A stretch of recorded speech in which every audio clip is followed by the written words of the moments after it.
জগন্নাথ দেব প্রসঙ্গে আলোচনা হলে মূলত পুরীধাম, সুভদ্রা, বলরাম রথযাত্রা নিয়ে বেশি কথা হয়। প্রচারের আড়ালে থেকে যান জগন্নাথের স্ত্রী মহালক্ষ্মী। মহালক্ষ্মী স্বয়ং আদ্যা শক্তির রূপ।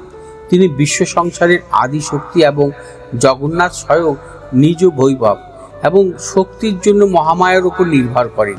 কিন্তু এমন একটি ঘটনা হলো প্রতি বছর পুরীতে ঘটে যায়, সেখানে মহালক্ষ্মীকে ছেড়ে জগন্নাথকে থাকতে হয় এবং মহালক্ষ্মী রুষ্ট হন জগন্নাথের উপর। প্রতিবার স্নানযাত্রার পর ত্রিমূর্তি রথে চেপে গুন্ডিচা বাড়িতে বেড়াতে গেলেও জগন্নাথের স্ত্রী মহালক্ষ্মী মন্দিরেই থেকে যান।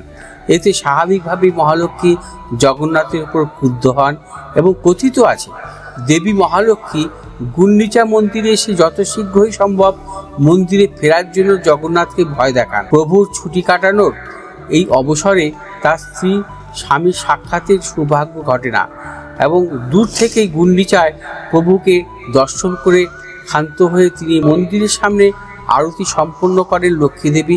তারপরে রাগের চোটে রথের একখানা কাঠ ভেঙে শ্রীমন্দিরে ফিরে যান জগন্নাথ জায়া এবং এই রীতিকে বলা হয় রথ ভঙ্গ উৎসব। যে 7 দিন প্রভু মাসির বাড়ি থাকেন তার মধ্যে একটি বিশেষ দিন হলো হেরা পঞ্চমী। রথযাত্রার 4র্থ দিনের পঞ্চমী তিথিকেই বলা হয় হেরা পঞ্চমী। এই দিনই গুন্ডিচা মন্দিরের রথ ভঙ্গ উৎসব হয়।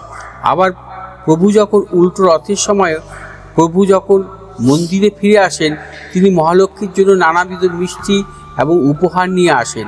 তার মানভঞ্জনের জন্য এমন জনশ্রুতিও আছে।